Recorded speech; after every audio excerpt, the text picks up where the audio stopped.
Welcome to Horror Boys. It's a podcast on the internet. I'm Austin, joined as always by Chris. And we are the Horror Boys. And this isn't any old podcast on this old internet. No. My friends, this is a horror movie review podcast where every week we review a horror movie.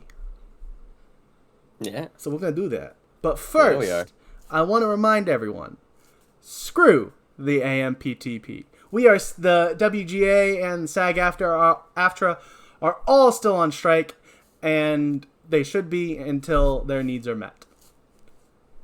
True. So yeah, let's start pre-notes, which is, something we've been doing for a long time, which is, giving credit to the people behind the scenes. So I didn't give ourselves a little pat on the back. We were kind of already ahead of the curve on caring about writers.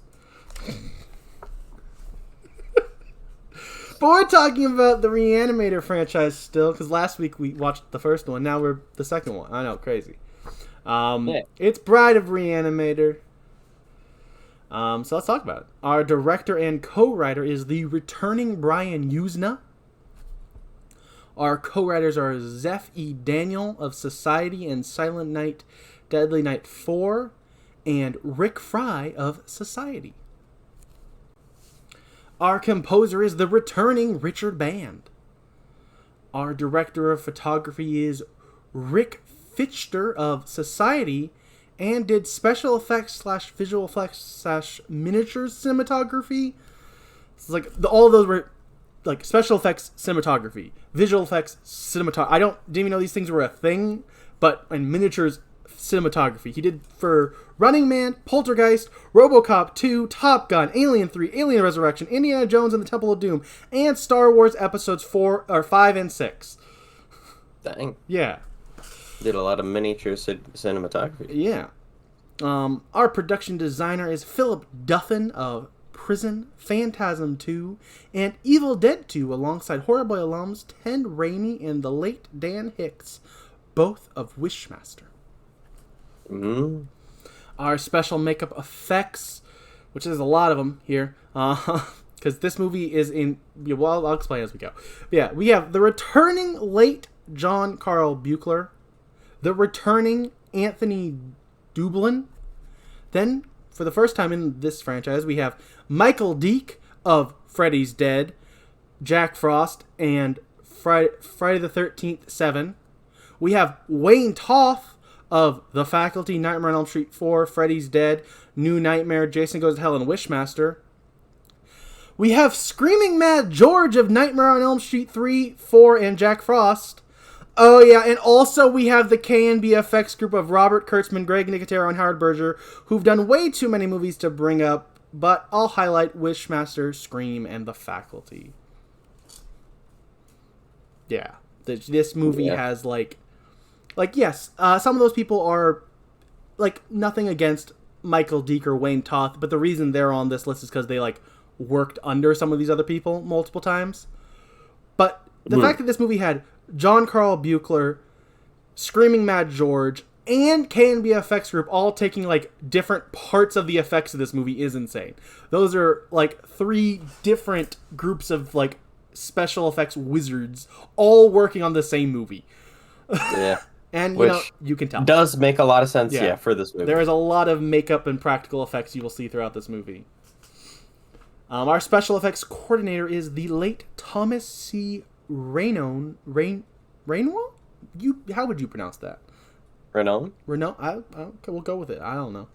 Of The Guyver, Silent Night, Deadly Night 4 and 5, Society, The Crow, Salvation, Children of the Corn 3, and is a Horror Bois alum for his work on Wishmaster.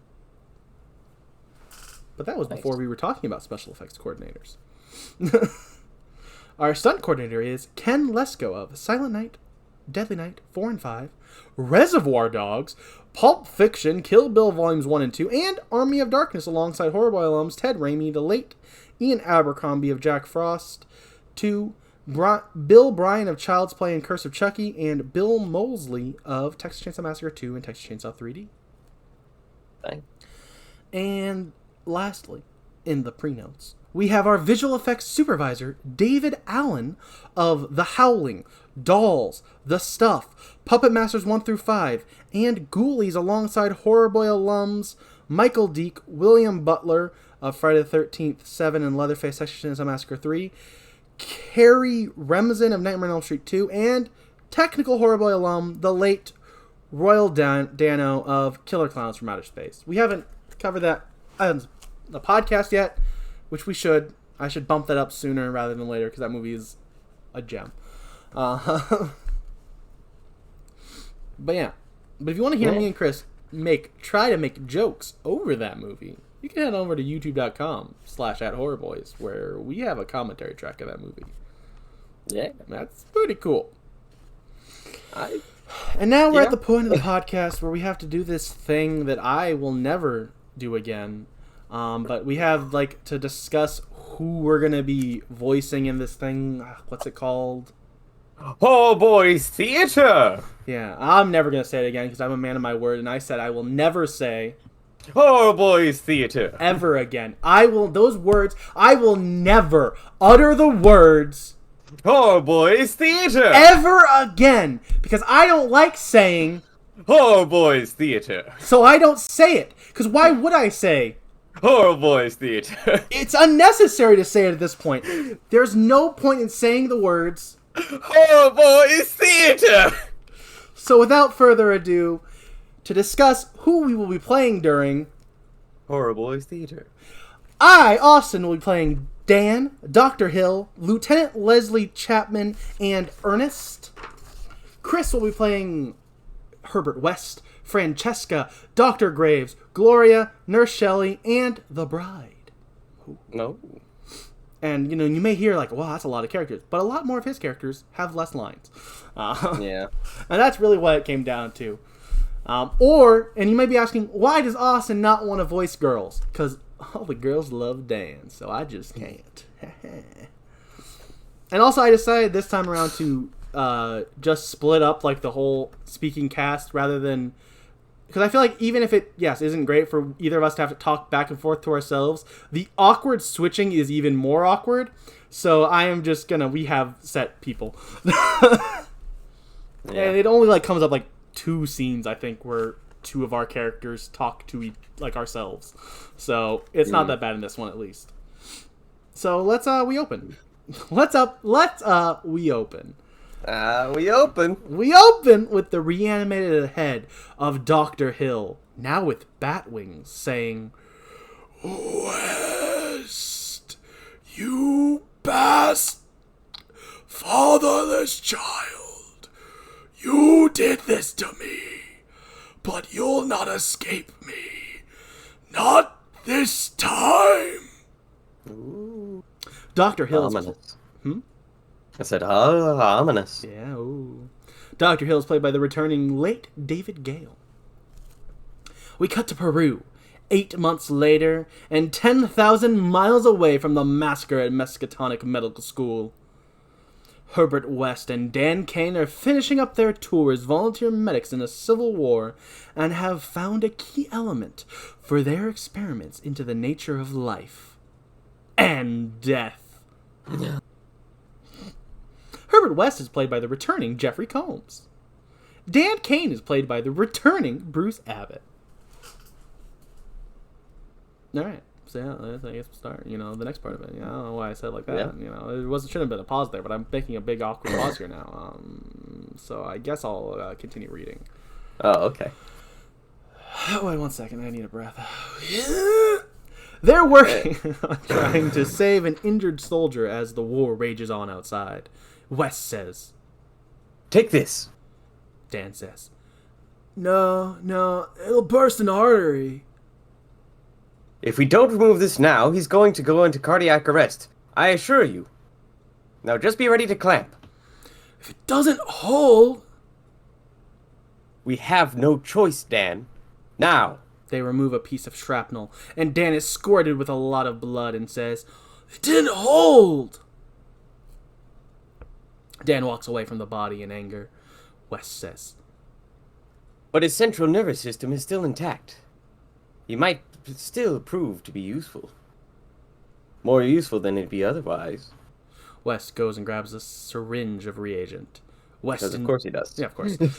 West injects him, while Dan reacts brokenly to the carnage he's witnessed. Francesca. As you'll find he does a lot. Yeah, in that's this movie. that's kind of him. Yeah.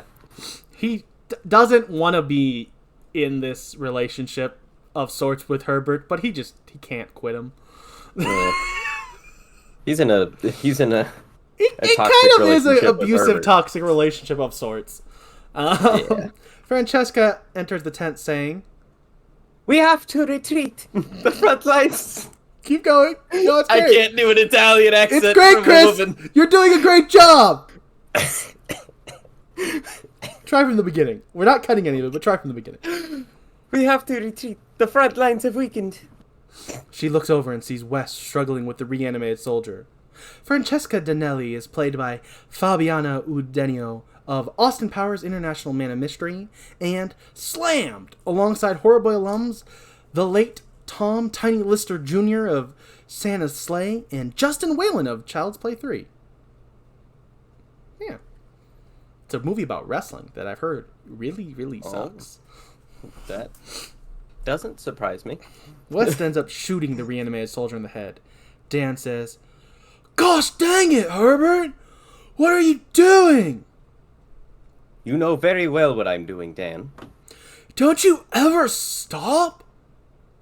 We may never again have access to this volume of fresh subjects. "Fascinating. There's somebody here." Francesca backs up into an iguana. West says, "What do you want? Get away from those." And Francesca asks, "What are you doing back here?" West, holding his gun up, says, "Leave." Dan pushes it down and says, "Put that thing away." And Francesca says, "This is too dangerous for all of us." Dan starts to walk away, and West stops him, saying, "Where are you going? We've got lots of work to do here." Francesca says, "Come on." and leaves in frustration. Dan says, "She's right." She's wrong. No! We are close, Dan. Reticular consciousness is not just in the brain. We know that, yes? We've gone beyond that. Look at this. He picks up the iguana and continues. These reptiles are the key, Dan. You just still don't understand, do you? This is no longer about just reanimating the dead. We will create new life. An explosion outside rocks the ground and they both fall to the ground. The tent is now on fire. Dan yells, "Francesca! Get out of here! Come on! Let's go! Let's go!" And Wes says, "My notes!" "Leave them! Wait! Forget it!" West, as he puts the iguana in his bag, says, We'll need this back home. Dan starts to pull West away as a soldier comes in and is about to attack West. So Dan machetes him in the neck, but takes a bayonet to the gut. West shoots two other soldiers that run in with his gun. He checks Dan's wound and says, "Well, you're going to be all right. We've got to get out. Come on. Come on. Let's go home." And he drags Dan out of the tent. We then get our title card and our opening credits. Ah! We are now at Miskatonic Hospital in Arkham, Mass. Oh, oops. Wait, you're not going to go for that one? No. Oh, okay. No. That one wasn't... I didn't know what was scary or what wasn't anymore. Yeah, opening credits are terrifying. And the DVD fell down in the back of the shot. Ah! Ah! There you go. Thank you. Lost my place because the DVD falls. Dan is checking on his patient Gloria. Gloria is played by Kathleen Kinmont of Halloween 4, alongside Horror Bois alums, makeup artist the late John Carl Buechler, Michael Deek, and Wayne Toth. Stuntman the late George P. Wilbur of Nightmare on Elm Street and Re-Animator. Stuntman Tom Morga of Child's Play 3, Texas Chainsaw Massacre 2, and Friday the 13th 5. Michael Flynn of I'll Always Know What You Did Last Summer, Gene Ross of Friday the 13th, The Final Chapter, the late Donald Pleasance of Halloween, and Danielle Harris of Hatchet 2 and 3, and Victor Crowley.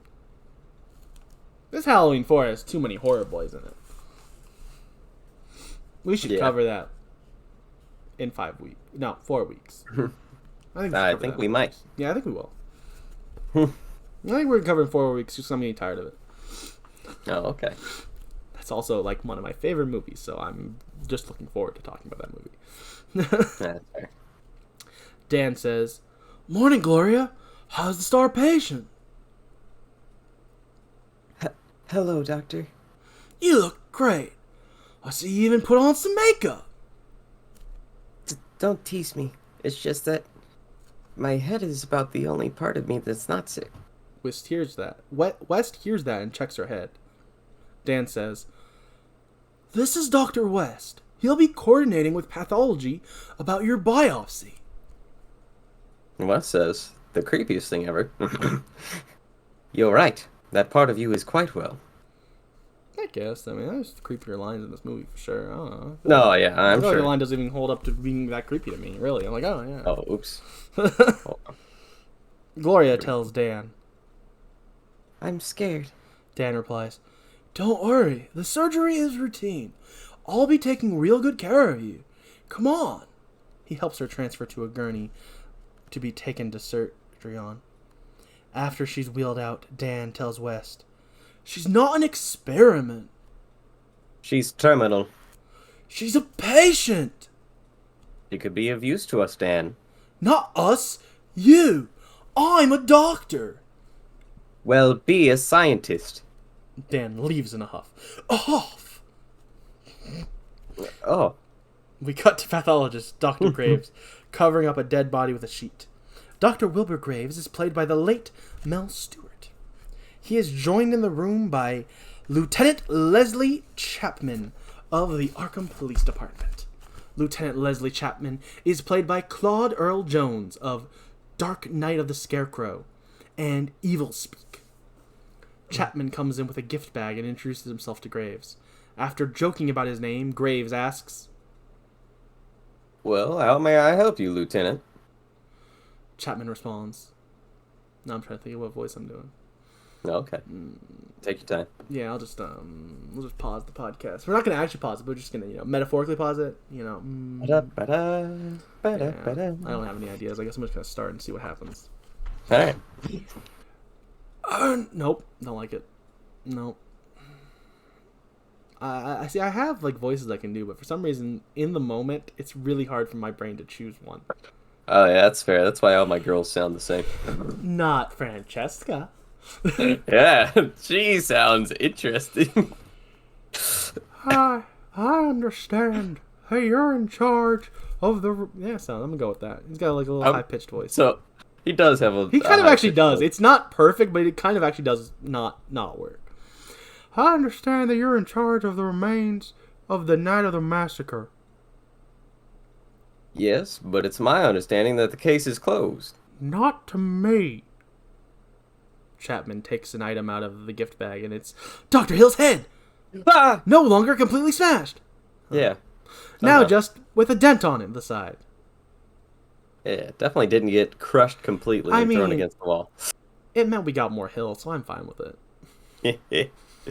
Yeah. Just like I'm okay with the fact that, the obviously dead Herbert West is somehow also back. Sometimes you just go, oh, yeah, that's cool with me. Yeah. Curious to see how they'll bring him back in the third movie. That's a great question. I don't know the answer. I also don't think Dan's in that. I think it's just Herbert West. Yeah.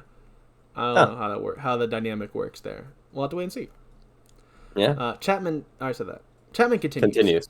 Yeah. It showed up in a carnival sideshow just outside of Arkham. Dr. Hill? Remarkably well preserved, considering the massacre was 8 months ago. And his head got smashed in. What are you talking about? That's been retconned. All the specimens.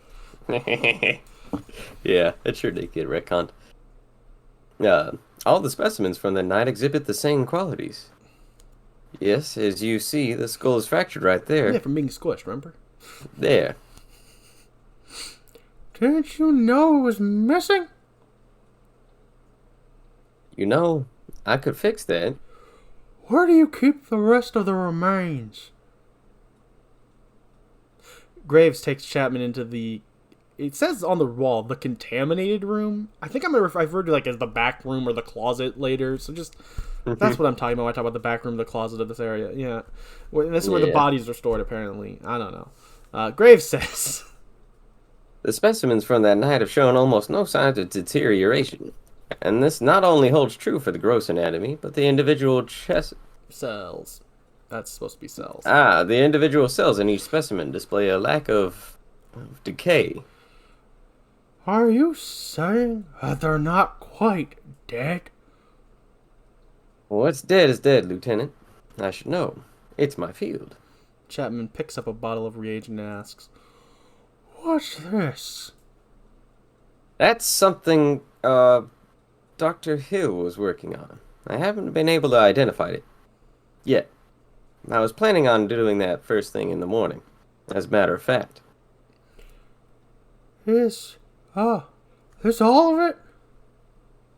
Except for fragments and debris. Yep. What happened to that? Oh, okay. Why, we burned them, of course. We cut to Graves and Chapman joining Ernest in the crematorium.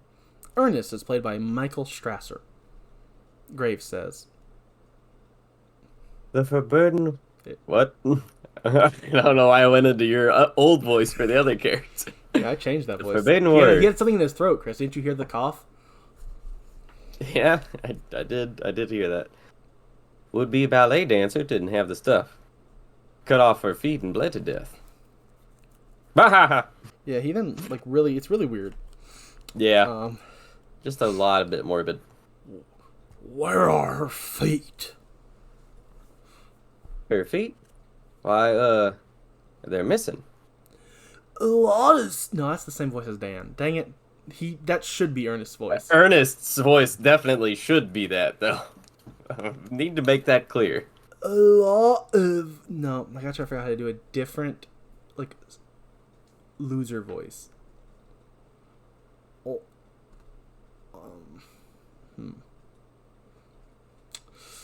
I've painted myself into a corner with Dan.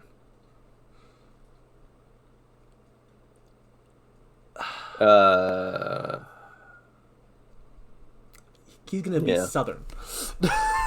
No. Where was his line?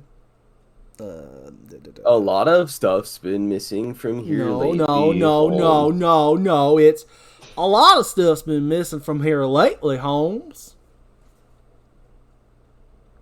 And Graves clears his throat. Body parts. There we go. Really, Lieutenant? Who would want to steal body parts? We cut to later, when West sneaks in and steals Megan Halsey's heart before seeing Hill's head and asking, How did you get back here? He chuckles and continues. Well. What do you think of the location of the will in the brain now, Dr. Hill? I'm sorry. What was that? Actually, you've been quite useful to me. And you helped me prove that consciousness resides in every part of the body. You had such pretensions of grandeur, you pompous plagiarist. But look at you now. You're nothing but a deadhead. He hits the head over with an arm and adds, A nobody. He chuckles and leaves. We cut to Dan and Nurse Shelley in Gloria's room. Nurse Shelley asks, Did the police officer find you? It was a different voice. I respect it. Police? Yes, he came by while you were in surgery. Gloria coughs. Dan, while holding Gloria's hand, says, You're gonna be alright, Gloria. Nurse Shelley is played by the late Irene Kagan of THX 1138, alongside Horror Boy alums, the late Donald Pleasance, and the late Sid Haig of Hatchet 3. We cut to Dan arriving at his and West's home in the cemetery. Dan calls out, "Herbert?" And when he gets no response, he heads down to the lab in the basement. Dan looks around, but there's no West in sight. He does find the ballerina's feet on ice. West yells out from a hole he's dug in the wall. Dan! Look at this. We practically share a wall with the Averil's crypt in the cemetery. Dan, reacting to the smell, replies, "Ugh!" Yes, that's 150 years of decay. Oh well. Dust to dust. West pulls himself out of the wall. Dan asks, "What happened to our cadaver?" I was finished with it. Would you help me with this, please? They move a cabinet in front of the hole in the wall. West taps the cabinet and says, Security. "From what?" West ignores him and goes to work. Dan says, "Herbert?" Oh, yep. No, it's no, Dan. that's you. I say it, actually. Herbert, I have something to tell you." Really? I have something to show you. He shows Dan that he made a chemical that kills an iguana. West Look says, at that, Dan. And no tissue damage. It simulates a heart attack, and it leaves virtually no trace. "That's really useful if you want to murder someone." West starts to dissect the iguana and saying, It's very useful in obtaining the freshest animal specimens. Right here. he removes the iguana's amniotic sac and says, The amniotic fluid of the Cusco iguana. Did you know that this reptile has not changed significantly in over 100 million years. Herbert, I know this is important.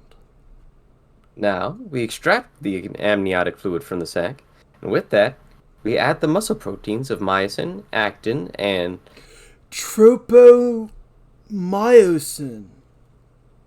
good. And then, I'm sorry. I was conscious. Like, it was you did it right, but just after my, like, actually kind of struggling over the word and doing the stupid voice, to hear West then go, "Good," was just such a real moment. Like, oh, you did it. You said the word. you did say that muscle protein. Very good, Dr. Dan.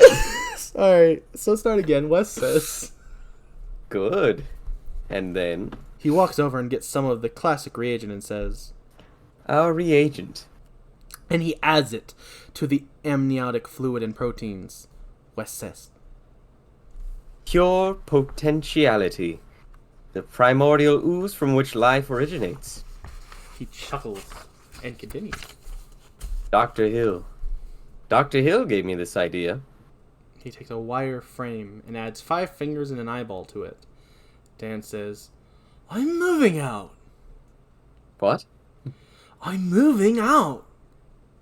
Dan, you can't turn your back now. This is the key to creating life. Parts. Reanimated parts. We're trying to save whole people, not parts. Exactly. And what are people, Dan? Over and above a collection of living parts. We can create new life. He adds some of the new and improved reagent to the creature, bringing it to life. And it's now a cute little puppet. Yeah. It's sometimes stop motion. And sometimes just a hand with like an eyeball ring on it. Oh. Yeah.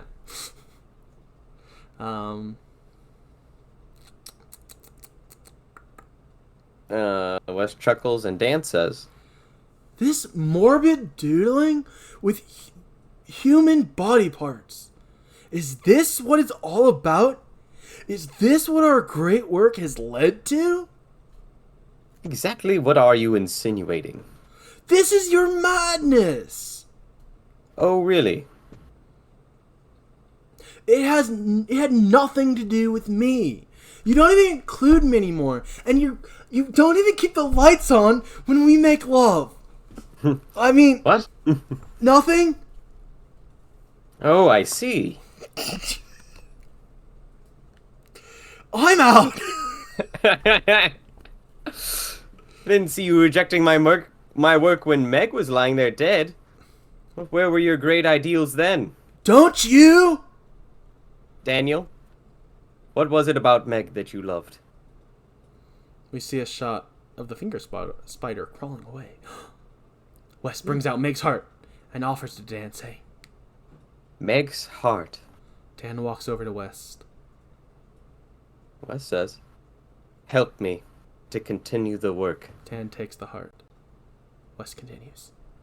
We can create a new life, starting with Meg's heart. Yes. Now, Dan, you're going to have to help at the hospital. What about the police? No, the police will never come here. The doorbell rings. Dan goes to answer it, and West realizes that the finger spider is missing.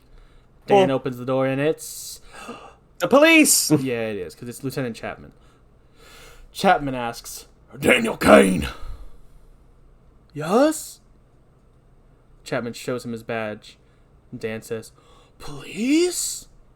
Chapman just walks into the house. In response, Dan says, come on in. Is there a problem?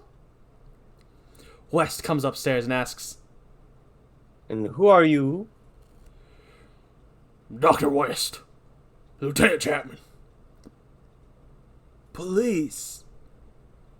What do you want? It's, quite an old place you got here. It used to be a mortuary. After the cemetery filled up, it was the caretaker's house. Nobody's been here for over 20 years. A place to live. Has its advantages. Chapman picks up a medical book and says, huh, pretty morbid stuff. I don't consider science morbid.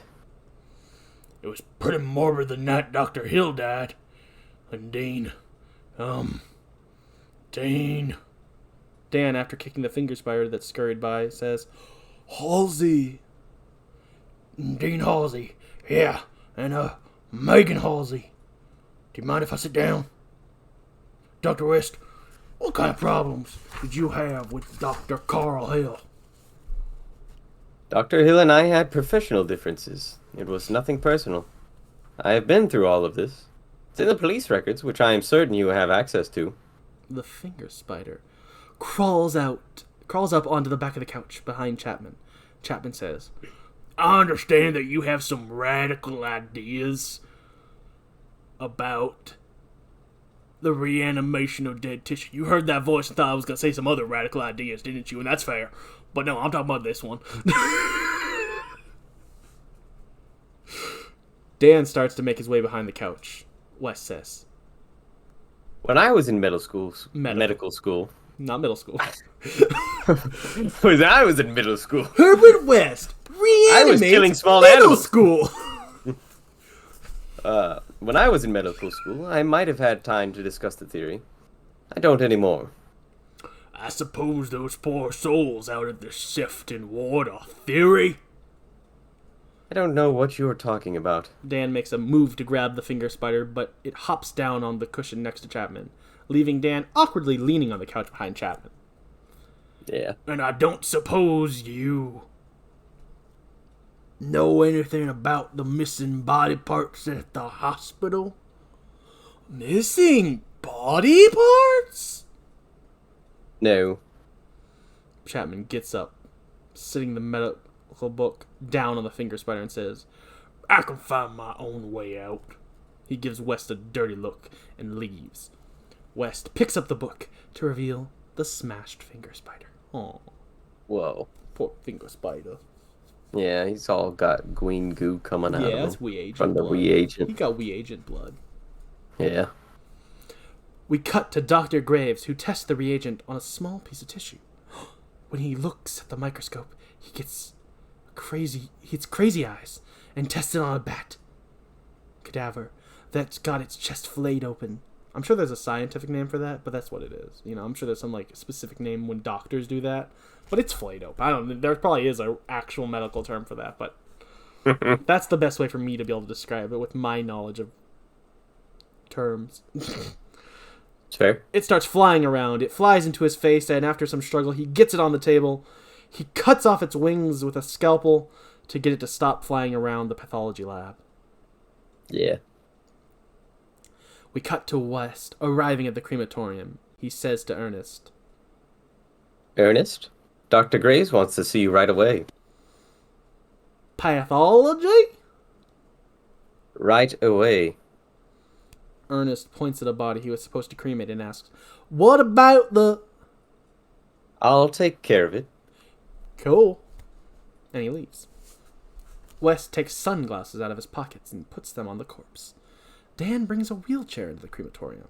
We cut to Dr. Graves, who injects his reagent into Dr. Hill's head. Hill starts to reanimate and struggles to say,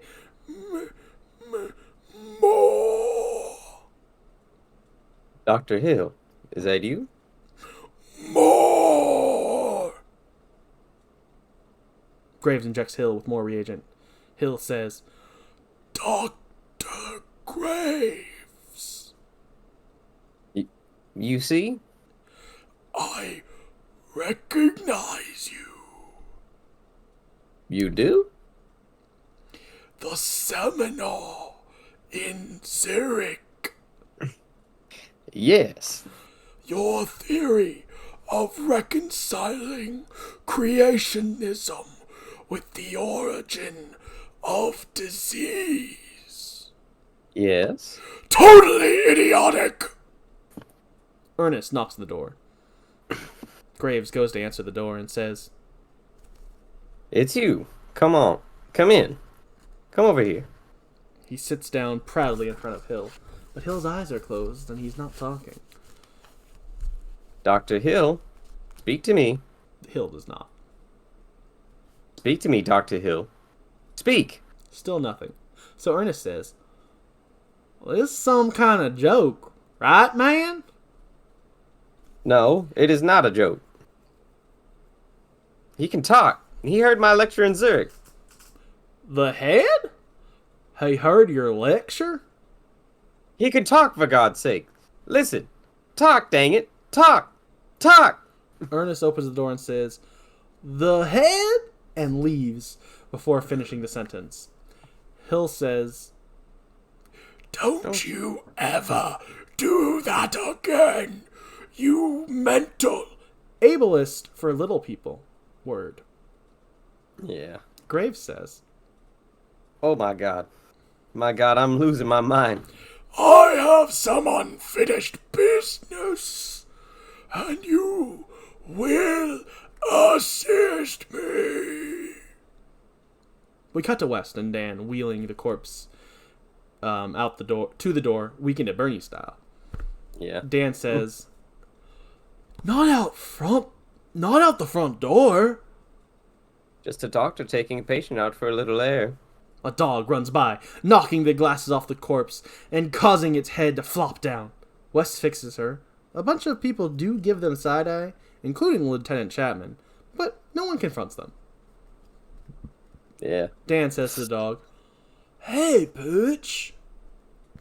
The dog runs back to its owner, Francesca, who says, Yes, you said hi to him. Francesca? And he walks over to talk to her, to West's visual disapproval. Francesca says, Hi, doctor. Hi.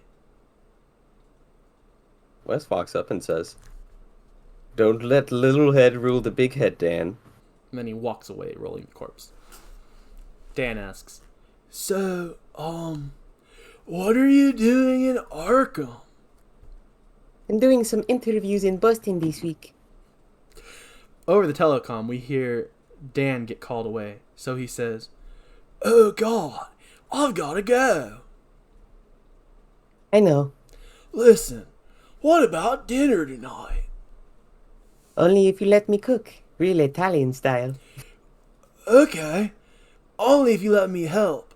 Real American style. So I'm gonna bomb your country. Yeah, and send like I'm gonna send tactical force in tons to I'm gonna spend assassinate your millions your leader. of dollars and cost countless lives as I fight a war for no reason. Yeah. Well, it's not no reason. We need that oil. Also, yeah, sure, I like Italian food. Oh, yeah. Oh, no, I don't say that, actually. I just say American And she style. replies.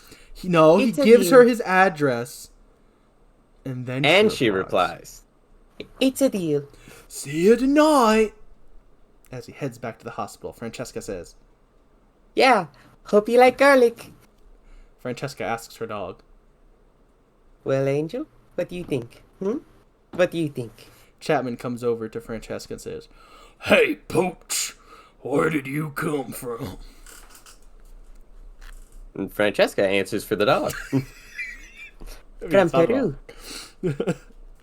I just forgot I wrote it like that. Yeah, Um, that is true. here's what happens. Chapman asks, "Is that where you met Dr. Kane?" Why do you want to know, mister? Chapman shows her his badge and says, "Oh, Lee Chapman, Arkham Police, Lieutenant. I'd like to talk to you about your car warranty. Wait, no, about him." We cut to them arriving at Sefton Ward. Chapman clears his throat again to do a different voice because that voice is hurting my throat, and especially if I have to also do Hill's voice, which also hurts my throat. I can't do both that Chapman voice and Hill's voice in the same video. Yeah. Like I could probably do Chapman voice if that was all I had to do, but because Hill's voice is also really raspy and hard on the throat, it's time for a new voice for Chapman. He's walking here. He's a New Yorker now. It's me. It's Chapman. Oh, okay.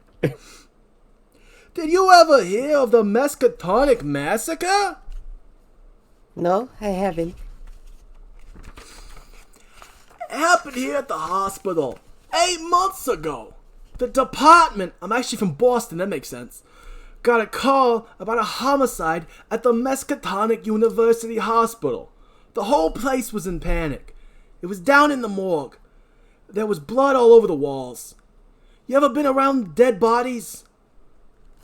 She's scared by a patient bumping his face into the glass. Chapman continues. Then you know that stench. That's not the... No, I'm just Dan. Voices are hard, everyone. I just want to say... They are. I'm having trouble with my voices today. They are hard, especially when you're doing a whole bunch of different ones, and you gotta remember what all the different voices you did for them are. Apparently Boston is too close to bro, so it slips into it sometimes. What's the fourth voice for Chapman? I hate my life. Maybe just depressed. That's the voice. Then you know the stench of decaying flesh. Out of the darkness, we were attacked by a naked maniac. He jumped right on my partner and bit his arm. Nothing could make him come loose. Tore the muscle right off the bone. Before we pumped enough lead in him to make him stop. The dean of the medical school was down there in pieces. This is a terrible voice for this character. I'm having a breakdown, guys. Maybe this will just be Austin's voice. I think that might just be Chapman's new voice. Yeah. It's also fine. You know what, Chris? Thank you for being supportive. In pieces. Also, a prominent physician, Dr. Kane, Carl Hill. We found only his head. The rest of his body was just part of the muck. I don't like that voice either. We're going back to the voice that's going to kill my throat. Funny thing, though, his head, when I found it, was still twitching. Twitching? The doctor had a lot of highfalutin explanations. Post-mortem involuntary spasm. I don't know. But I've seen my share of the dead, and I never saw it twitching like that before. They blamed it all on these ones in here. Funny thing is, there's a death certificate at the hospital for each one of these.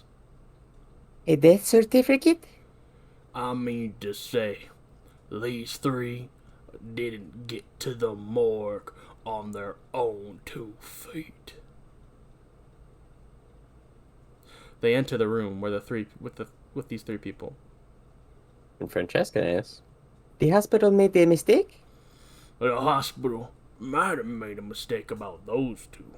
No, but not this one. I know about this one. She was my wife. I'm sorry. And she's pulled down by Elizabeth Chapman. Elizabeth, stop! Get off of me! Get off of me!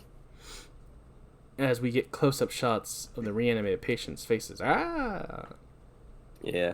Reanimated Elizabeth Chapman is played by Marge Turner. The other reanimated corpses are played by Johnny Legend of Children of the Corn 3 and David Bynum.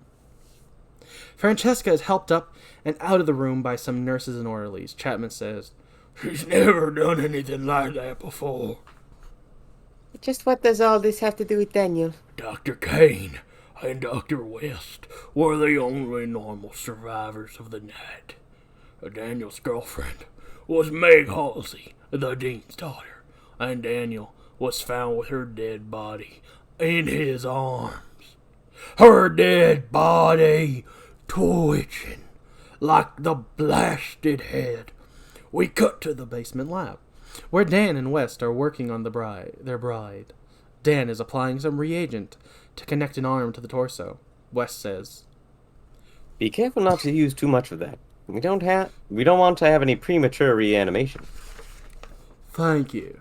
I've never done this before." West is happy with the circulation of the blood through the tubing in the bride. When a tube is left open and starts spurting out blood, so Dan clamps it off. Dan asks, "What are we doing here anyway? Why don't we just publish our findings? We could get grant money." Because they would never understand our methods. Besides that, they would steal the work. "It's never gonna work. She's gonna be uncontrollably spastic. Unless we reanimate all the limbs at the same time, they'll separate." And that's why we have to inject directly into the heart. The circulatory system should distribute the reagent to all the various limbs and effect reanimation concurrently. "We've never done that before." I know that. "No, I don't want to gamble with Meg's heart." The doorbell rings. Dan changes out of his scrubs and heads upstairs. When Dan opens the door, Francesca says, Ciao, dottore. Come va? Dan replies, "Francesca! Sorry about the place. I didn't have any time to..." Did I come too early? No. Oh, God, you look great." Dan notices his shoes are covered in blood and tries to wipe them off on his pants. Yeah. It's a funny little moment that never really even gets addressed. It's just a little... This movie tries a lot harder to do comedy, and I think it does land in its comedy. I don't think there's a lot of things where I go, "Oh, okay, movie. Nice try there." So... Yeah, it's fair. Well, the last one was more just like kind of slightly darkly comedic and funny for the sake of the choice in performances some characters had, like the overacting some people did. This, I feel like, actually had like somewhat of a funny actual script. Yeah, I'd say that's true. So yeah, Dan wipes blood on his pants, and Francesca hands Dan a bottle of wine and says, Open this up, will you? It's a Chianti. "Try it again. 1987. It's Chianti." Like a Chianti. Yes. You've never heard the... Oh, I know. Okay. It's a Chianti. 1987. So, where's the kitchen? It's right over here. Did you have any trouble finding it? Oh, no. The cemetery made it really easy. We cut outside to see Chapman drive up to the house. Back inside, in the kitchen, Francesca stirs a pot of sauce, saying, This is my special sauce. Here. She gives Dan a taste. What do you think? You like it?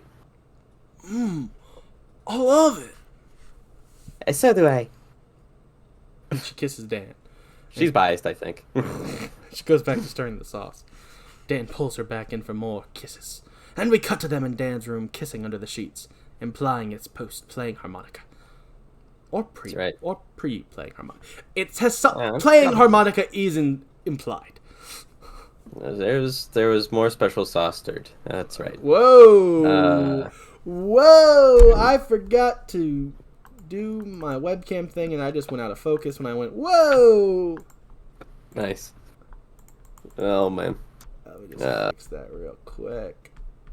I'll leave this in Definitely them probably post-playing harmonica. Post or pre. They played harmonica, though. I just want you to know. They bumped the uglies. I mean... Most likely.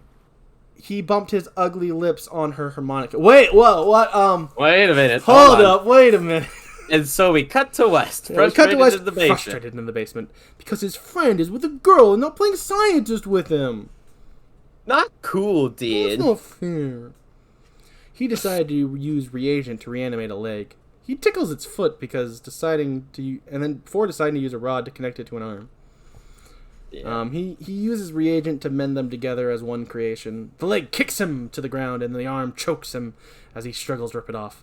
He gets the better of it and puts it in a trash bag, and he throws the bag into the hole in the wall that leads into the crypt next door.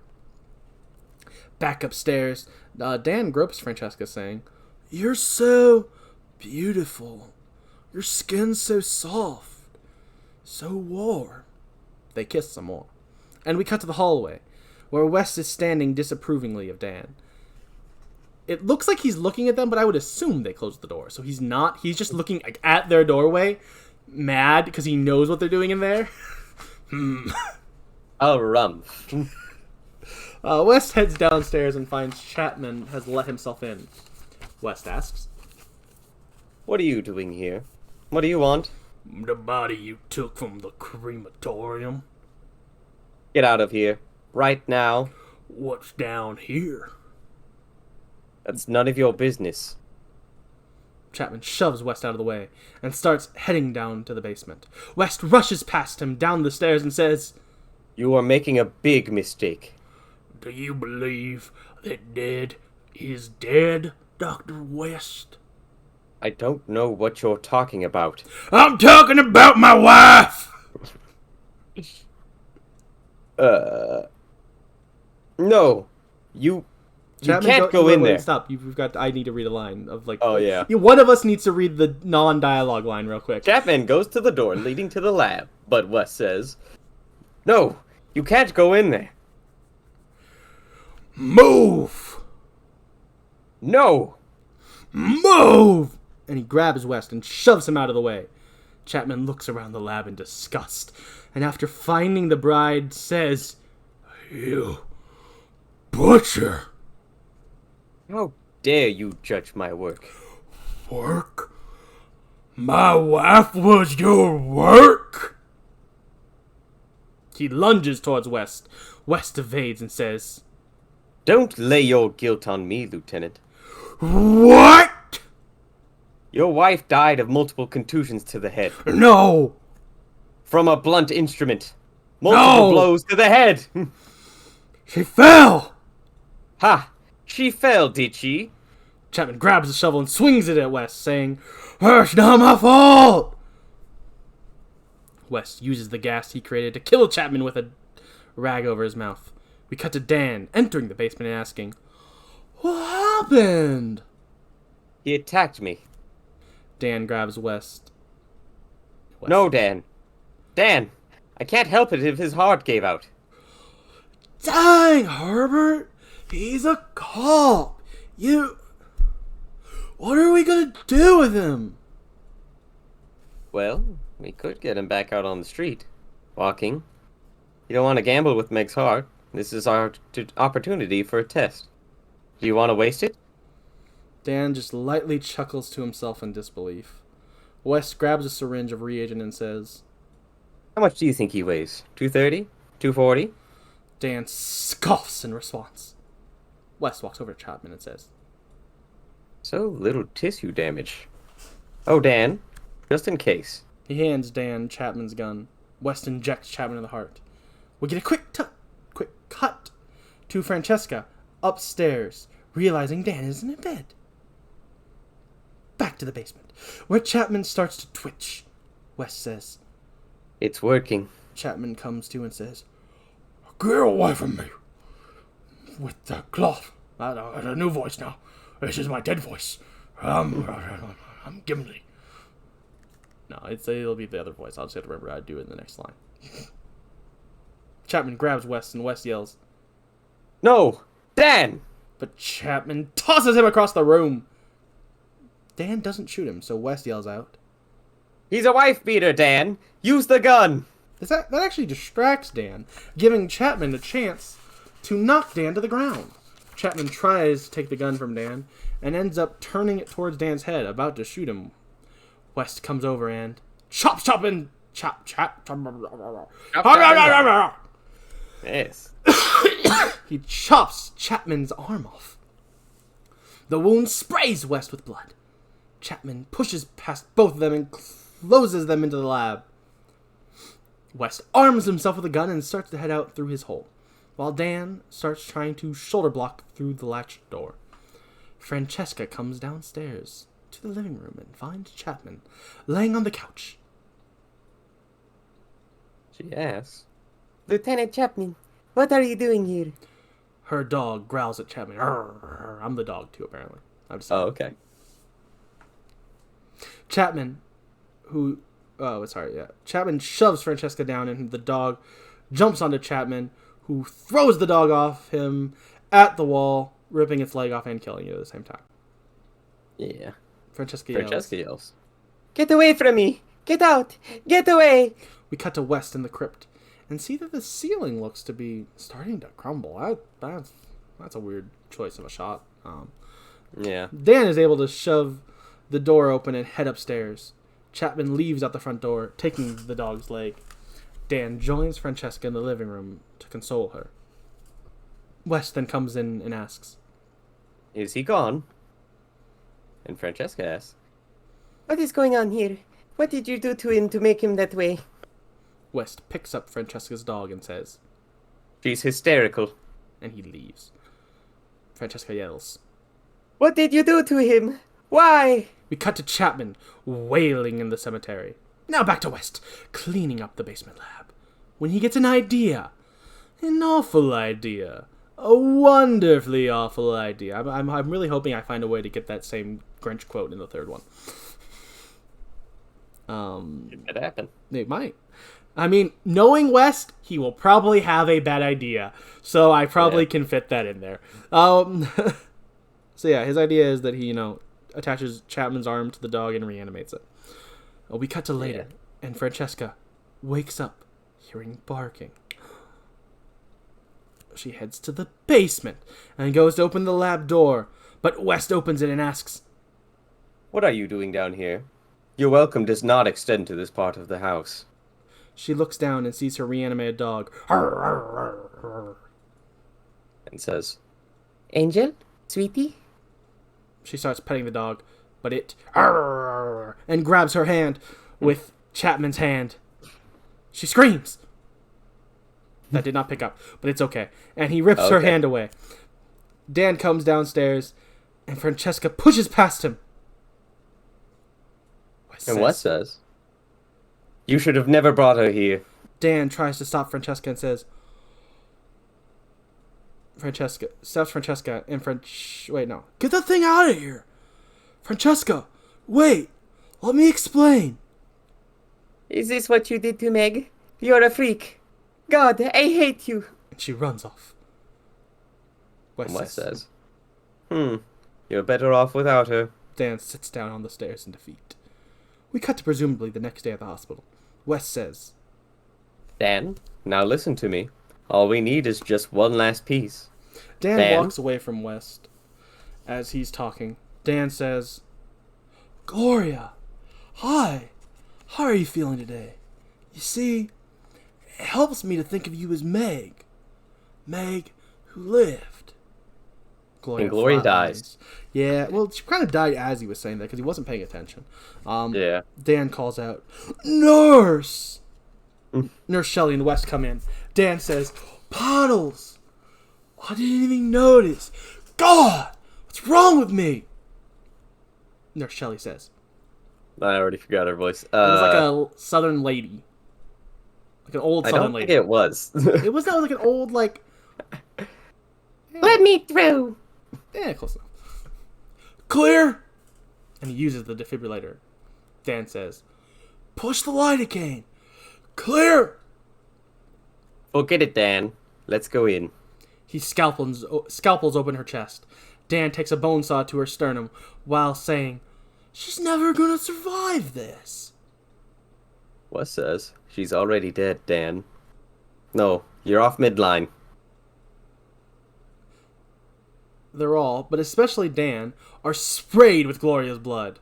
Yeah, a lot of blood spraying in this movie, if you hadn't picked up on that. Wes continues the procedure saying, Come on. Anything? no. And there's Shelley's... You said, Wait, what? You said, come on, Oh. anything. I'm getting nothing. Oh, yeah. I was You're jumping on like the other you're end. jumping lines. Yeah. Stop it. I'm getting nothing. Dan slumps to the floor and says, I'm sorry. Come on. Anything? Still flat. I'm calling it. No! Not again! And Wes tells Dan, go home. Go home. Dan leaves. Wes calls Ernest to come to the room. Wes closes the blind as Nurse Shelley was looking in the room and looks at the bone saw. Bum, bum. We cut to pathology, where Graves makes himself a double shot of booze. Hill moans a bunch, but repeat that a couple times, before saying, dang you, West!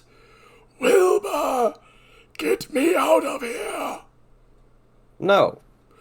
West took my body, but he cannot take my mind. Take me to him. Graves puts his hand over his ears and says, No. Just don't talk. Don't say anything. he tries to cover Hill's mouth, so Hill bites him on the finger. Don't make me get someone else. And we see flashes of Lieutenant Chapman, Miss Chapman, and the other two reanimated patients getting the telepathic call from Hill. Yeah. Graves lays out a towel on the counter. Hill says, what do you think you're doing? Stop! Do as I say, you nincompoop!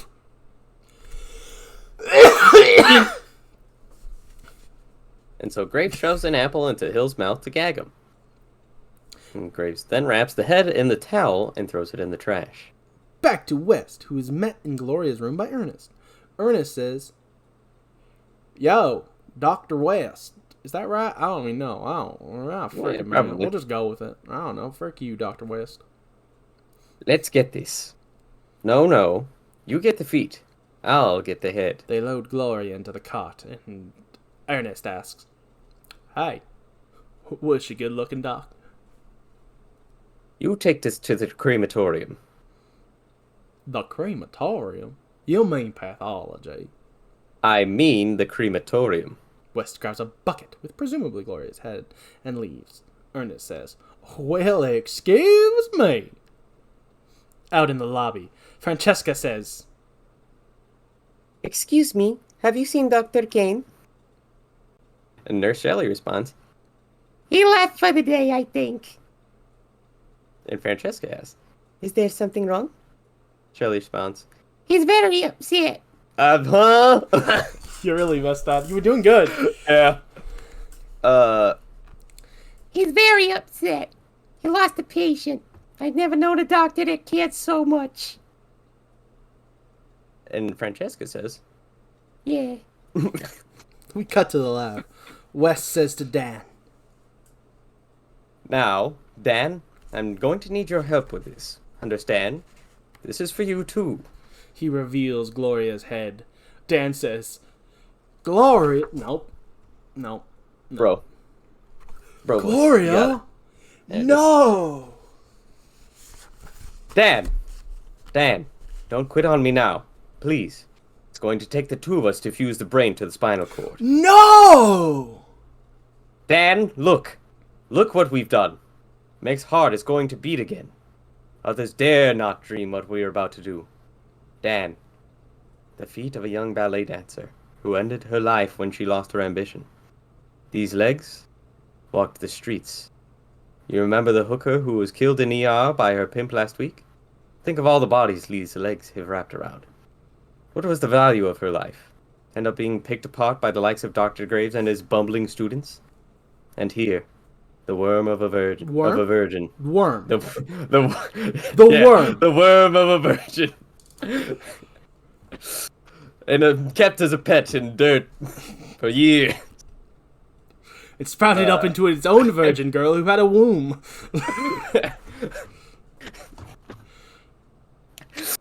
And here is that very womb of that virgin. The worm one. The worm virgin. Alright. Yeah. Struck down. Just keep going. I'm getting there, hold on. Okay. Worm virgin really got me, I don't know why. Well, you could have just read it right, you know? I coulda. I didn't though. I know. I was there. Struck down before tasting the pleasures of life. Remember? Her skin, so soft, so warm, but so cold in death. The arms of a waitress, the lawyer's hand. Case dismissed. He moves over to the opposite hand and continues. Look at this delicate piece. What do you think? A sculptress? A harpist? Would you believe a murderess? But they're all equal now. Nothing but cast-off remnants of a meaningless existence. Even her. How beautiful is this face? Oh yes. She was special. Yes. Just dead tissue. But in our hands, it's the clay of life.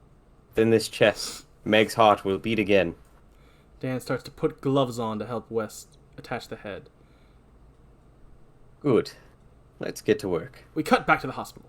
Dr. Graves is in the back room and hears the door to pathology open. He asks, Who's there? but he gets no response. So he goes out to the main room, and an apple with a bite on it rolls to his feet. He looks over and sees Chapman and says, I didn't do anything.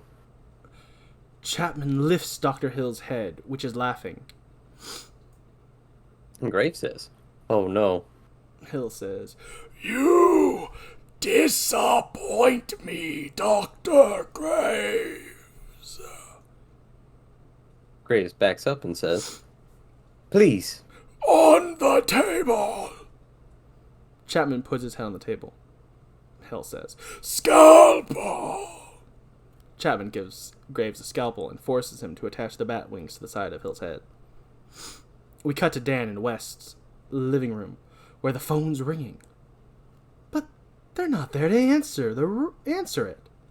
Which is good, because it was Ghostface.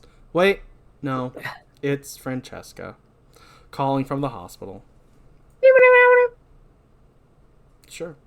She sees Chapman and tries to hide, but Chapman grabs at her. And Francesca says, Get off of me. Let me go. Get off of me. What's the matter? Don't you like me? Apparently in death I sound even worse. Yeah, that makes sense. Yeah, actually it kind of does.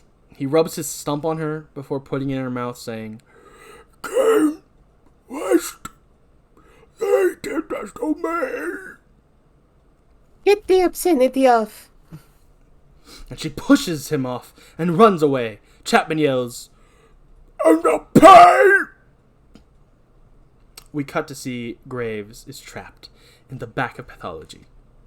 We then cut to the Sefton ward, where we see the reanimated have left the place a bloody mess with at least 2 dead nurses. We cut back to the lab, where West and Dan are finishing up connecting Gloria's head to the bride. West says, Well, if it had all been as fresh as the head, but I think we're ready, Dan. We hear a thunderstorm outside, and Dan says, Good. West hears noises coming from behind the wall. Behind his wall hole, rather. Dan says, Sounds like rats in the wall, which is a reference to a different book by H.P. Lovecraft. Rats? Fun Yes. fact, I know, right? I'm the one giving it here. Like this. This is the line in the movie. Dan, no one asked. Oh. Did you know what his cat's name is? Yes, unfortunately I do. Yeah, I can't say it because it's a bad word. Yes, no one should say it. I agree. Rats? Yes, that's what it is. Little buggers better stay put or I'll... We start with the heart. The storm makes the lights flicker. West, with the reagent syringe in his hand, says... And God created woman. He's about to inject the bride when Dan stops him and says, "Let me." West hands him the syringe with a look of shocked pride. Dan injects the bride as the storm rages on. Time. 15 seconds. 45 seconds. West pulls out his stethoscope to check for a heartbeat. Dan says, 3 minutes of 15 seconds. Even though it has been, at most, 5 seconds since it was 45 seconds. Yeah. It's going to take time. The doorbell rings. And West Dang it! yells, Not now. and he leaves to go to the door. There is no one there, but there is a grate, so he brings it inside. We cut to Francesca, driving up to the house. She goes around the back and sees one of the reanimated from the Sefton ward. Inside, West opens the crate and looks down and sees Hill's eyes through the packing peanuts. Hill's head flies out and laughs at West as it flies around, breaking things, it sounds like. I mean, we don't see it, but it sounds like he's breaking things. I think he's doing it for fun. I think he's just a jerk. Outside, Francesca tries to hide from the reanimated and gets grabbed by Lieutenant Chapman. But Miss Chapman runs in for the save, attacking Lieutenant Chapman with a steel chair. Wait, no. No, it's her cane. Does she have anything? I don't think she has a weapon in this scene. I think she always has a cane on her because she had a cane. Maybe. I don't remember if there was a cane here. I know. There might not. Later, but there was a cane later on. No, that was a fire poker. Oh. I don't think she has anything here doesn't when she has have a a fire cane. poker later. Yeah. Yeah. But Miss Chapman runs in for the save, attacking Lieutenant Chapman, which gives Francesca a chance to get away from them. The Chapmans roll around fighting each other. Back to the lab. Dan seems to be losing hope when the bride comes to. She's struggling and gasping for air. Dan tells her, "Breathe." He gives her mouth to mouth to try to help her breathe. Excuse me. And it works. And she starts to breathe on her own. Dan says, "Yes, breathe. Breathe. Breathe. Breathe. Stay with me. Yes." He helps the bride to her feet. There's a decent amount of time watching her jerk around, getting used to standing and looking around. Then Dan says, "You're alive." He falls down to his knees in front of her, as to worship her even. I mean, yeah, basically, yeah. The bride says, Alive! We cut to lightning outside, and it starts to rain. One of the reanimated moves from in front of the door when it starts raining. So Francesca makes a run for the door. As Miss Chapman follows after her. She gets inside and closes Miss Chapman outside. Back inside, West is looking around, trying to find Hill. And he finds him, about to shoot him when Dan calls out from the living room. "Herbert!" West joins Dan in the... Yes, honey. I mean, Dan. West joins Dan and the bride in the living room. Francesca looks on, in shock, confusion even. West comes in and marvels at the bride, and when he gets a little too handsy, the bride retreats into Dan's arms. West says, I made you. Francesca yells out. Daniel, Dan replies, "She's alive." they're coming. Now. No, Oh. just they're coming. They're coming. No! And Chapman breaks through the window. West says, Dan, get her out of here. Chapman yells, "Where's Police! Dan leads the bride past Francesca, down the stairs. West comes over and says, Francesca, go! West shoots at Chapman. Francesca is scared by Miss Chapman and grabbed by one of the other Re-Animated. She yells for help, and West shoots a shot into the air and scares the Re-Animated into letting Francesca go, and then shoots that Re-Animated in the leg. Yeah. Francesca, West, Dan, and the bride all retreat to the basement. West barricades the door with Francesca's help, while Dan is just mesmerized by the bride. Francesca walks over to Dan and the bride and asks, Who is she? Oh, it's Meg. Maggie is dead. Oh. And then he turns away and starts to kind of look like he's defeated almost. Like I wrote freak out, but it's hard to kind of explain. Like, he does a decent job of sharing an emotion in this scene all in his face. I just don't know how to explain that specific emotion. Shock and disgust at himself. And also realization that she's right. Yeah. At this point, the Re-Animated start to poke a hole through the door. West says, Dan, my God, they're using tools. West goes over to get something from the cabinet. Francesca tries to console Dan, but the bride gets angry and puts herself between them. Francesca goes over to West and asks, What have you done in here? We created a life. You made her? Yes, dead pieces of this. With my hands, I created what no man's mind or woman's womb could ever hope to achieve. This is blasphemy. Blasphemy? Before what god? A god repulsed by the miserable humanity he created in his own image? Will not be shackled by the failures of your god. The only blasphemy is to wallow in insignificance. I have taken refuse of your god's failures, and I have triumphed. There is my creation. The bride says, He made me. Francesca says, Dan, we've got to fight them off. Leave him alone. She pushes the bride away from Dan and continues. Listen to me. The bride grabs Francesca by the hair and bites her neck vampire style. The bride starts to attack Francesca after pushing Dan to the ground, knocking over the vat of reagent. Francesca tries to fight back and hits the electrical box behind the bride with a wrench, causing it to explode, burning the bride's back.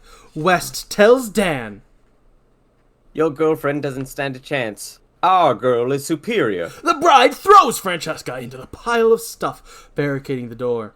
Francesca yells out, Help! Dan grabs the bride's arm before she can grab Francesca, saying, Leave her alone, you monster. The bride shoves Dan back, screaming. Ah! West says, Forget it, Dan. She's just an assembly of dead tissue. The bride, hearing that, starts to freak out, saying, You made me. West says, I made you. The bride says, Don't. Dan, wait.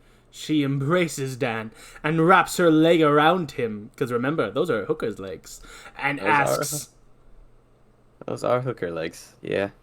Don't you want me? Dan hesitates and says, I don't want your body, you're kind of ugly now.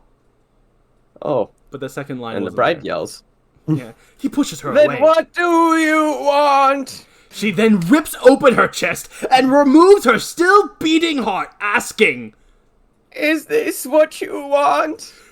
You're not Meg. Meg's dead. The bride responds by screaming and spinning in a circle. That's very silly. Yeah. Francesca yells. No! As the Re-Animated start to break through the door, Lieutenant Chapman grabs her. West aims his gun and says, Out of the way. Chapman says, You're next, you little squirt. The bride starts to choke. Huh? No, I was going to say coming towards. Settle down, Chris. Those are hooker legs. The bride starts to choke Dan. West shoots at one of the Re-Animated, but it still keeps coming towards him. He tries to machete it. The Re-Animated tries to block it, but takes the blade into his hands. Dan rips off the bride's hand to stop her from choking him. West grabs his bag and starts trying to leave through the hole. The bride starts to completely fall apart with some really fun practical effects. It is pretty cool. Yeah. West says, "Make it an old of it, Dan. Tissue rejection." Chapman tells Francesca, "My wife understands, really." Speak of the devil, Miss Chapman shows up behind Lieutenant Chapman. She starts hitting him with a fire poker, so he lets go of Francesca. Dan runs over and hugs Francesca. West breaks the hole and makes it bigger. But then, perfectly keyed out, Hill, Bathead, shows up and says, "West, you stupid biped." It's pretty terrible. It's not CGI. It's terrible keying. It's a green screen effect that's done really badly. Yeah. But, it's 1990. Yes, it could have been better, but it still wasn't going to be great. He's followed closely by a bunch of freak show creations West had made. The crypt creations are played by Kim Parker, Rebecca Scott of Society and Hellraiser 4, Jay Evans, Charlie Schneider of Zodiac, and the late Noble Craig of The Blob, Poltergeist 2, and is actually a Horror Boy alum for Nightmare on Elm Street 5. That's the Dream Child, the second worst of the whole franchise. Yeah. West says, "No! Get back! How dare you!" Lieutenant Chapman runs up and grabs him, saying, "You're under arrest!" Hill flaps around, laughing at West. Chapman throws West to the proverbial wolves in the crypt. Yeah. West is swarmed by the crypt creatures and says, "Get off of me! Get off of me! No!" Francesca and Dan are dragged into the crypt by the Re-Animated. Dan fights back and gets himself free as the ceiling starts to come down. He pulls Miss Chapman off of Francesca. Hill asks a trapped West, "Are we having fun yet?" Dan fights off a double-sided crypt creature that tries to attack Francesca by the staircase out. West says, "Get off of me, you rejects." The ceiling fully comes down, presumably killing West, until he's brought back again for a sequel. Hill laughs and says, "It's over, West." We cut to above ground where Dan digs him and Francesca out of the rubble. They embrace. Isn't that nice? They both live. Yay.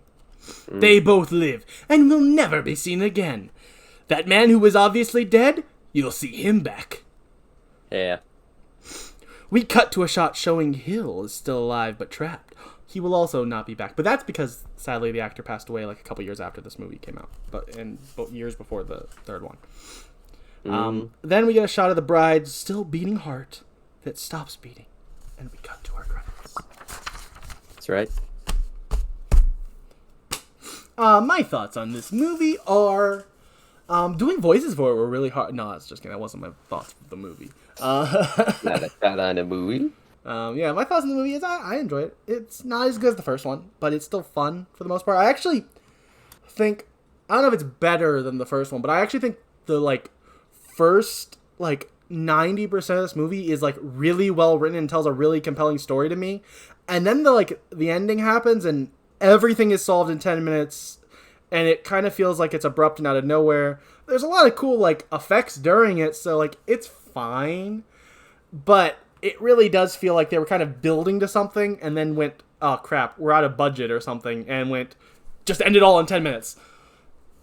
Yeah. It feels like, don't get me wrong, I'm happy.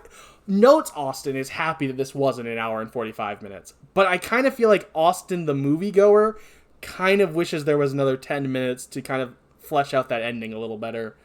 Yeah. But it's got some great acting from the people you expect to have great acting from, You got your West, you got your Hill. I like Dan. Francesca, she's there. Yeah. The effects, I mean, are you surprised? It has, John Carl Buechler, Screaming Mad George, and KNBFX. What a surprise when you bring in 5 of the most talented makeup artists and say, make great makeup. They make great makeup. But yeah, that is definitely the highlight of this movie is the makeup effects. But yeah, overall, I enjoy it. Not as much as I enjoy the first movie, but I still think it's a fun entry in a franchise. Yeah. We have definitely seen much worse entries in franchises before. Freddy's dead. And Freddy versus Jason. Yeah, no, we agree on Freddy's dead. We don't agree on Freddy versus Jason. That one doesn't work. Yeah. No, it does. All right, fine. Then I'm going to say Texas Chainsaw Massacre 4, a movie you decided you liked for some reason. Which one was that? That was the weird Illuminati one. Oh, yeah. Oh, it's so kooky. Yeah, I know it is. Crazy movie. I'll be honest, I kind of also enjoyed it for how weird it was. But that's not the point. Yeah. The point is, I'm not giving you Freddy vs. Jason because I like that movie. But... The acting in that movie is it's pretty atrocious. irritating. But the last 10 minutes are pure art, so it makes the movie mid. I did math. I give most of the movie 2, and I give the last 10 minutes a 10, so that averages out to a 6. That's not how math works. Yeah, 10 plus 2, the 2 ratings, 10 plus 2 divided by 2. But if you average the time of the 2s versus the 10, that's like a solid 4 at best. No, it's a 6. Probably closer to a 3 than a 4. It's a 6. But anyways, that's not the movie we're talking about right now. It's gonna be another. When we talk about it's gonna be a 2-hour-long podcast of us just arguing, with each rehashing other. an argument. Oh, jeez. But no, yeah. The special effects in this movie are pretty nutty, and they definitely go crazy with it, which is wonderful. Is probably the strongest suit of this movie, to be honest. Not that I don't still enjoy the acting of certain characters. But the writing it's good. I think the writing is better than the first movie. Oh yeah. Yeah. Right up until the last 10 minutes. That last 10 minutes just falls apart. Yeah. Or people kind of just start saying stuff. Yeah. And things happen. A lot of things happen. A lot of things happen. So much to the point where I had to rewatch the last 16 minutes of the movie because I was like, what happened in the last part of the movie? Because all I remember is stuff happens and then the movie ends. Yeah. All 3 of the antagonistic forces just kind of end within a literal 10-minute just because. Yeah. Homegirl rips herself apart 5 minutes after being brought back to life, and then everyone else is just crushed. But yeah, aside from the ending, I enjoyed this movie. That's fair. I mean, I actually still enjoyed the ending. I just thought it wasn't a good ending, if that makes sense. It was still fun enough. I was like, oh, it's fun. But, the special effects, especially pop off in this last 10 minutes. It's just unfortunate that's it is the end of the movie. And we don't get really much closure at all. No, we don't. But it's okay, because there's going to be a sequel where we get all that closure. Wait, what? Oh, sorry. Only Jeffrey Combs is coming back. That's right. Which, is the most important he character. He is the most important, yes. But also, you telling me, maybe he was is the heart and soul of this franchise. He is, but also, so is Mr. Brian Abbott. He is necessary. Is it Brian? No. Something Abbott. It's very important. No. Something. That is. Bruce, yeah. Bruce Abbott is also very important, because without him, and we'll see how that, I'll use this as my transition point to, hype the next movie. I am a little worried about this next movie. I don't know much about it. I knew about as much as I knew about these movies going to it. I watched, I've seen the kill count once and a long time ago, but I don't really remember much about it other than basic plot idea. But I am a little worried because yes, West is the star, but without Dan as the foil to be the person you're kind of rooting finally makes the right choice, you kind of just have the bad guy who's the good, I don't know how that dynamic's going to work as a West as a solo driving force. So we'll find out next week. Yes, we will. And West goes to jail. Oh, Yeah, it takes place in a prison. is that the name of the movie? No, it's just called Oh. It's called Beyond Re-Animator. Nah. But I was making a joke that it was West goes to jail. It wasn't a funny joke, but I was making a joke. Oh, okay. No more jokes. Not allowed. Oh. Nah, just kidding. But I like jokes. But he's dead. The character. Yeah. And sadly the person. So yeah. R.I.P. Yep. Yeah. Next week, Beyond Re-Animator, we'll finish up the Re-Animator franchise. As of now, I mean, that last one was 2003, so I'm not hopeful for any. Actually, there is technically, we're never gonna watch them. There is technically continuations of the character Herbert West made by Full Moon Features, so you know that's quality. But it does not include Jeffrey Combs, so I don't care. Yeah, it's like prequels, I think, to the movies. Interesting. Yeah. But yeah, we're not watching Resonator. Sorry, everyone. Oops. But yeah, we are watching Beyond Re-Animator next week. And if you like this podcast, you should probably seek mental health. No, I'm just kidding. Oh. Just because everyone should, especially people who like our podcast, because we like them and we want them to do what's best for them. And you might need Oh. Yeah. We should open up the dialogue, everyone. Yeah. Also, leave a 5-star review in any podcast app you use. Or head on over to youtube.com/@horrorboys, where you can see our pretty little faces on this podcast every week. As well as I mentioned earlier, there is a back catalog of a now, at least currently, defunct series. We'll say it's on hiatus indefinitely. Of horrible commentaries where you can hear me and Chris, like, you can watch a movie with us, basically. Yeah. Yeah, play our voices over you watching a movie. It's time, I guess, maybe. I don't know. Maybe it's fun. I don't know. I've never done Could it. be. I was there recording. I'm not going to watch it back. That'd be weird. But yeah. And patreon.com/@horrorboys. No @ for that one. That's a YouTube only thing. But yeah, /horrorboys, you can get this podcast early sometimes. It's another week where I did not get it out early for you guys. But there's also no one supporting it currently, so it's okay. But yeah, we love all you guys. And my name is Austin, and I've been joined by Chris. Oh, that's my line in the outro. No, Yes. I'm Chris.